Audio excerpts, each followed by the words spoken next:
闺蜜叶淼当了明星，为抱大腿，我答应替她背下出道前所有黑锅。网传她高中跟人打架，我打的。叶淼苦口婆心劝我，没劝住。网传她跟人网恋，一次谈3个，我谈的，借的叶淼的号。网传她大学时死皮赖脸，苦追当时的校草，如今的知名影帝楚艺星号。我咬咬牙，也是我干的，情书我写的，早饭我送的，我癞蛤蟆想吃天鹅肉。当天晚上，叶淼连送我几个包包，直呼我义父。抱着包包入睡前，我突然看到几个热搜词条：楚艺小号曝光，楚艺自称暗恋成真，楚艺深夜买醉，路边高唱爱人错过。叶淼一通电话打过来，把我从睡梦中唤醒。我迷迷糊糊睁开眼，喂，宝，我被黑上热搜了，你快看看。什么？我一个垂死病中惊坐起，翻开热搜榜，叶淼蹭热度，叶淼楚艺恋情绯闻，叶淼脚踏2只船。卧槽，他这是承包了小半个热搜榜啊！挨个点进去看了一遍后，才弄明白，是他某个跟他不对付的大学同学向狗仔爆料，说他在大学时就追求过当时读大4的校草，如今娱乐圈青年影帝楚艺。那人说的头头是道，说叶淼给人家写情书，被拒绝后还不停骚扰他，每天堵在宿舍楼下给他送早餐。最离谱的是，一边追求楚艺，一边还跟别的男生暧昧不清，活脱脱一个渣女。看完这些热搜，我心情有些复杂，因为除了脚踏2只船是假的，其他都是真的。当然也不止楚艺，叶淼这颜狗，大学里长得好看的男生，只要他感兴趣，他就会主动出击。楚艺是他唯一的代际。宝，你帮我，我经纪人正帮我接触一个综艺呢，听说楚艺也在。要是因为这些热搜导致他们拒绝跟我们合作，那我就不活了。他在电话那头哭天喊地，我揉了揉太阳穴，安慰他，没事，交给我，我就知道你最好了，爱你宝。挂断电话，妈妈悄悄推开门问我，谁啊？大半夜还找你？我叶淼把事情一五一十跟我妈说了后，她有些愤愤不平。这小叶也真是，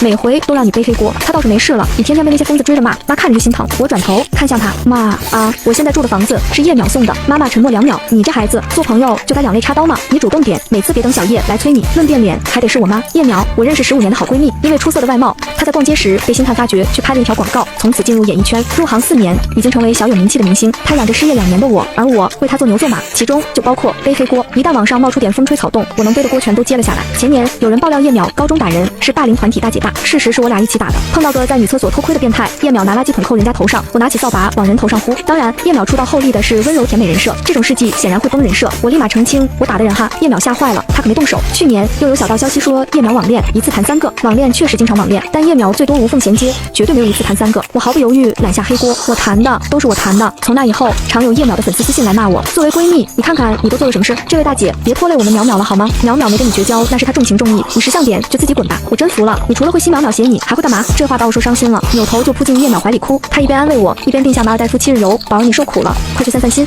我跟她之间就是这么朴实无华的情谊啊。我这边写下澄清声明，看了一遍没什么错误后，点击发布，发布不到半小时，点赞数已经破万，底下的评论已经数不胜数。别给叶淼澄清了，爆料人都说了，就是叶淼追的，情书下的署名都写的他呢。叶淼真他妈是舔狗啊，怪不得上次盛典直播，他看我们家哥哥的眼神就不对劲，这也是在蹭热度吧？楚艺新电影要上映了，这个就爆了出来，该不会是叶淼自导自演吧？哟呵，这次的粉丝不好对付啊！我挨个打字反驳，是我追的楚艺，情书也是我写的，想约他出来，又怕自己长得丑，人家不同意，所以背着叶淼署了他的名。不是姐吗？你图啥啊？我自卑，我虚荣，我癞蛤蟆想吃天鹅肉。众人震惊，但还有人不停追问。爆料人还贴出来一张照片，是叶淼在楚艺宿舍楼下堵他的照片，就是这你怎么解释？我咬咬牙，猛猛打字，我喜欢楚艺，喜欢的快疯了。叶淼怕我一时冲动对人家做出什么事，不辞辛苦堵在人家楼下，就为了提醒人家注意安全。好了吧，满意了吧？撕开了我伪善的面具，你们都开心了吧？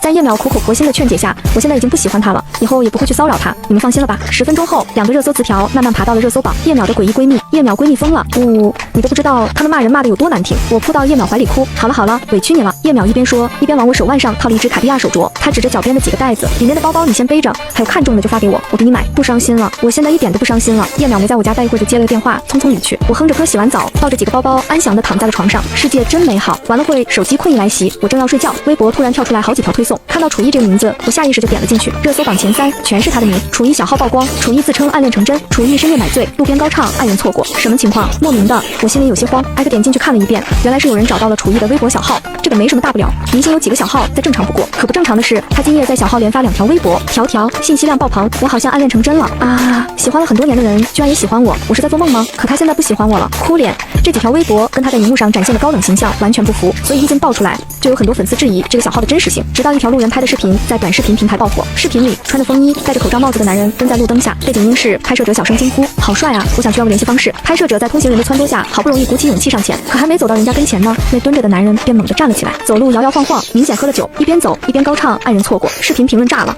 这个身材烧成灰我都认的是楚艺，这大白嗓子也很有辨识度哈。艾特楚艺哥你太有生活了，艾特楚艺明天醒酒后记得好好解释一下哈。不是，他暗恋对象到底谁啊？不会是叶淼闺蜜吧？他不是刚替叶淼澄清，说是他大学时追的楚艺吗？楼上的你疯了吗？楼上的你疯了吗？楼上的你疯了吗？我眨眨眼睛，默默跟上了一句：楼上的你疯了吗？楚艺喜欢我？不可能的事儿，我当了个乐子。看完后就准备睡觉，谁知叶淼一通电话突然打了过来。喂，宝，楚艺说的那个人不会是你吧？他语气激动，明显一直在上蹿下跳吃瓜。我翻了个白眼，你疯了吗？叶淼急道，这又不是不可能的事儿，你跟楚艺大学时不是挺熟的吗？而且你聪明、可爱、漂亮、仗义。停！我打断了他虚伪的夸赞，纠正道，我跟楚艺大学时一点都不熟。跟他又闲聊了几句后，终于挂断了电话。我闭着眼睛躺在床上，可却已经没有丁点困意了。脑子里回想叶淼的话，我跟楚艺熟吗？不熟啊，一点都不熟。第一次跟楚艺有接触，还托了叶淼的福。去食堂吃饭的路上，他一把抓住了我的胳膊，快看，帅哥！我习以为常，别看了，你也是美女，矜持点。他拍了我胳膊，不是，这个是真帅。我叹了一口气，顺着他手指的方向看过去，哟呵，确实帅啊！男生站在教学楼底下，正跟个老师说些什么，又高又帅。叶淼看着那边，眼里升腾起战意。宝，你帮我去要联系方式。我一愣，你怎么不自己去要？他这相貌，能要到联系方式的概率可比我大。叶淼扭头看我，不是你说美女要矜持吗？得，挖坑给自己跳。我抓了抓头发，等男生跟老师说完话后，就朝那边走去。这种事我没少干，还算熟练。帅哥你好，我快步上前拦住了他。他看了我一眼，有点冷，我还是硬着头皮道，能加个联系方式吗？他垂头看着我，思索了一阵后，点了点头。要到联系方式后，我道了谢正要走，刚转身没走几步，